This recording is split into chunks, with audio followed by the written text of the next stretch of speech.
Commentaire du chapitre 9. Dieu a produit des fleuves et des chemins pour aider l'homme à se diriger.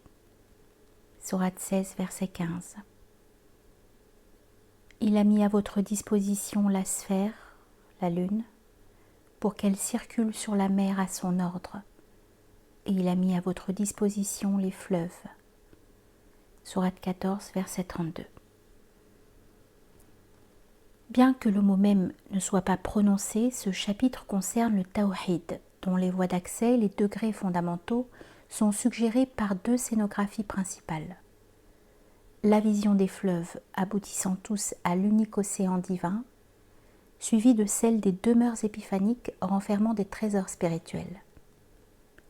Ce double registre de symboles est familier à notre auteur quand il veut mettre en perspective les principales étapes du cheminement spirituel, suluk, conduisant à l'union, telles que les différentes classes ou catégories de pèlerins peuvent ou non y parvenir. Cela explique peut-être le choix du terme rutab, pluriel de rutba, dans la seconde partie du titre, l'astre des rangs ou degrés assignés aux différents types de pèlerins décrits dans le chapitre. Nous retrouvons d'abord le symbole déjà rencontré des eaux et de l'océan. La connaissance divine absolue y est figurée par l'océan englobant, dont les fleuves constituent des moyens d'accès. Cette première scène place la conscience du mystique devant l'économie de la révélation, dont chaque fleuve représente une étape ou une modalité. Ainsi, le premier fleuve correspond à l'Évangile apporté par Jésus, qui est appelé l'Esprit de Dieu dans le Coran. C'est pourquoi il dispense la connaissance de l'Esprit. Selon Ibn Arabi, Jésus détient la science de la revivification spirituelle, et ses miracles illustrent la régénération des âmes ainsi que la guérison des corps. Le second fleuve correspond à la Torah, révélée à Moïse au Sinaï, où Dieu lui parla. Et c'est l'immersion spirituelle dans la mer du prône, Khitab. Le troisième fleuve correspond au livre des psaumes de David. Enfin, le quatrième, qui se jette dans la mer de l'amour, est bien sûr le Coran. Car Mohammed est le sceau des prophètes. Il boucle le cycle des révélations antérieures pour en dévoiler le sens le plus profond. On rencontre plusieurs scénographies similaires dans différents chapitres des Futuhat. Ibn Arabi situe au lotus de l'aboutissement, symbole de l'arbre de vie, la vision des 4 fleuves paradisiaques homologués avec les 4 livres saints énumérés ici. Avec cette différence que les 3 premiers, se résorbent dans le grand fleuve du Coran, où le pèlerin est invité à se plonger pour y recevoir le baptême de la régénération spirituelle. C'est toujours dans le contexte élaboré de l'ascension personnelle du mystique, Mi'raj, que le shir situe cette expérience visionnaire. Ici, les 4 mers décrites au début de la vision aboutissent à un seul et unique océan qui les contient toutes. C'est l'océan du Tawhid, comme lieu d'intégration synthétique de toutes les voies d'accès à la connaissance divine procurées par les 4 fleuves de la révélation, la Torah, le livre des psaumes, l'Évangile et le Coran. L'ensemble de ce précieux héritage prophétique constitue les synthèses des paroles divines, Jawamir al-Kalim, données au prophète Mohammed, selon un hadith souvent commenté par l'auteur. Or, ces fleuves émanant de l'unique océan y retournent après s'être mélangés aux 4 mers et après avoir arrosé les plantations des agriculteurs. Cette image suggère probablement que lorsque les différentes catégories de walis adhèrent à la voie des prophètes en les prenant pour guides, la terre devient fertile, étant irriguée par l'eau divine qui fait verdoyer les cœurs.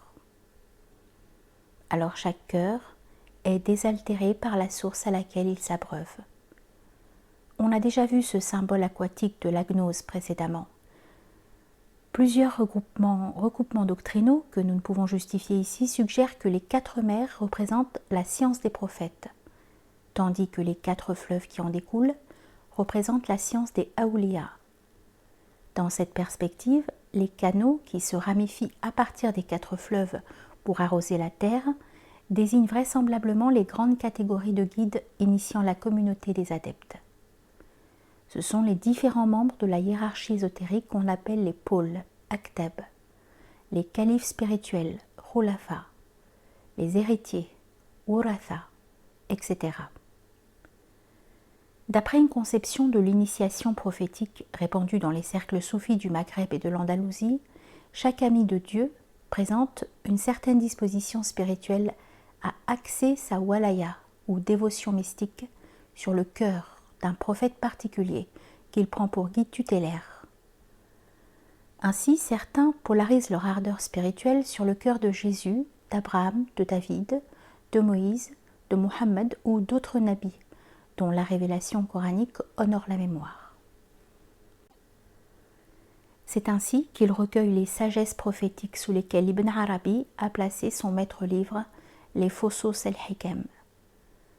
Il est bon de rappeler qu'Ibn Arabi, jeune homme, a été initié à cette pédagogie prophétique par son premier maître, Abul Abbas al-Uraybi, et il atteste d'avoir été ainsi placé sous la guidance providentielle de Jésus au début de sa vocation.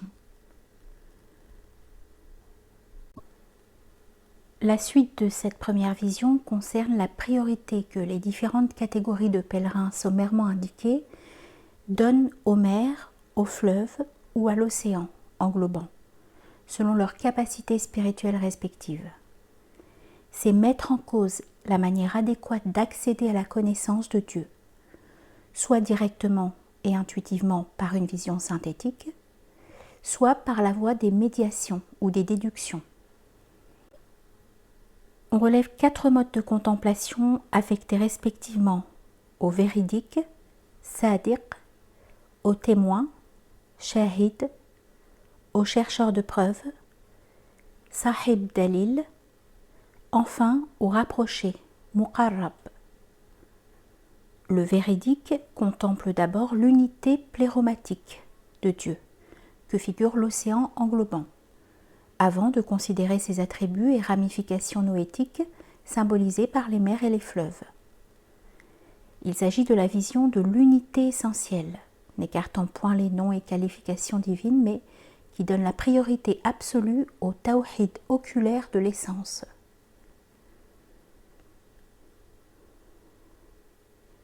L'interprétation de Kouniaoui confirme ce sens. Le témoin qui contemple toutes les mers à la fois considère simultanément la multiplicité des attributs inclus dans l'unité principielle. Il s'agit alors du tawhid monadique, envisageant l'unicité singulière, wahidiyya, propre au plan des attributs divins. Le chercheur de preuves est celui qui prétend remonter des effets à la cause par les ressources de la raison démonstrative. Il s'agit des philosophes spéculatifs, Ahl al-Nazar, auxquels l'unicité foncière de l'être reste occultée par la multiplicité de ses formes épiphaniques. Nos soufis les assimilent aux hommes du voile, Ahl al-Hijab. Enfin, il faut considérer comme une catégorie à part les rapprochés de Dieu, adeptes de la perfection, lesquels vont jusqu'au bout du voyage et atteignent l'océan immense de la réalité divine. Reste le cas de ces spirituels errants, adeptes de la stupeur, qui sont voués au terme de leur prodigieux périple à une annihilation mystique totale et sans retour au monde. Il s'agit des afrad ou esselés mystiques. Cette théorie de la connaissance visionnaire, Najm ad-Din Kubra, en offre une analyse comparable d'après le même registre aquatique. La source, la mer et les canaux. Il montre comment celui qui ignore la source d'alimentation de la mer et des canaux est amené à la découvrir en remontant à l'origine ou au point d'émission de la source, qui est la réalité divine. Dans la scène suivante, le pèlerin de cette contemplation visite 3 demeures, manazil, sommairement assimilées par Kouniaoui aux 3 degrés bien connus du tawhid, celui des opérations, des attributs et de l'essence. Selon lui, les hôtes de la première demeure sont accablés par les flèches des actes, af'al, qu'ils ont accomplis et qui se retournent contre eux. Les hôtes de la seconde demeure se voient tendre par les fenêtres des attributs des poignées tenant des lanternes qui éclairent leur prison. Enfin, dans la troisième demeure, on ne trouve presque plus de sort, car il s'agit de la station du tawhid essentiel, seulement accessible aux parfaits qui sont capables de parcourir le grand océan. Le pèlerin qui ne désire que Dieu seul renonce à emporter avec lui les perles et les pierres précieuses dont regorgent les trésors de la seconde demeure. C'est pourquoi à l'invitation de se servir, il répond sagement « Non, je n'en ai pas besoin ». De la même façon, dans l'Épître des Lumières, Risalat al-Anwar, le voyageur est confronté successivement à toutes les stations de la connaissance, malgré lesquelles il ne s'arrête pas, car c'est Dieu seul qu'il cherche, et non ses dons, si précieux soient-ils. La suite de cette vision débouche sur une scène dantesque, censée représenter les peines qu'endurent les âmes demeurées prisonnières du barzakh, que l'eschatologie musulmane situe généralement comme le purgatoire du christianisme, entre l'enfer et le paradis. Selon le commentateur, les fenêtres seraient les orifices par où les plus pénétrants adeptes aperçoivent les attributs particuliers de la négation. La hauteur de 100 coudées qui les rend presque inaccessibles désignerait les 100 noms de Dieu ou ses attributs essentiels. Les lanternes suspendues au poignet et qui viennent éclairer ces multitudes souffrantes seraient les sciences particulières dévoilées aux adeptes du tawhid. Cette interprétation paraît bien hasardeuse dans la mesure où les hôtes de cette seconde demeure subissent des peines infernales en demeurant prisonniers de leurs convictions fausses concernant la voie salutaire de l'union. C'est cette dernière voie qui semble préconisée dans la troisième demeure. Elle est une initiation au secret de l'essence divine qui n'est accessible que par le dénuement spirituel. Les trésors de cette demeure sont cadenassés et dépourvus de clés. Ici le message est clair. Il s'agit des clés du tawhid apophatique, mafatih al-tanzih, que les adeptes du fana ou annihilation mystique doivent aller chercher au fond de l'océan divin. Mais avant d'y plonger, le navigateur doit parcourir cet océan jusqu'au 7e millénaire qui marque le terme de l'ascension divine. Quand ce cycle de l'âme a été mené à bien, il peut plonger dans l'abîme de l'essence pour s'emparer des précieuses clés du trésor caché. Selon le hadith, « J'étais un trésor caché, j'ai aimé à être connu ». Cette immersion mystique correspond à l'épreuve décisive du fana, qu'on appelle communément le voyage en Dieu, car il se déroule au sein de l'essence. Pour l'accomplir, le plongeur doit se dévêtir de ses attributs créaturels en ne conservant que son pagne, symbole du retour à la condition adamique première. Finalement, les clés que le plongeur ramène à la surface s'échappent de ses mains et ouvrent spontanément les coffres de l'essence divine. Et là, il découvre avec stupeur qu'on ne peut rien distinguer dans cette demeure, que du vide. C'est la confrontation au néant divin qui est au-delà de l'être et que symbolise également la ténèbre divine.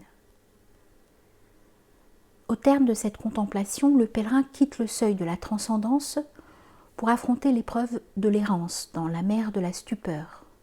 Et ceci amorce le thème du chapitre suivant.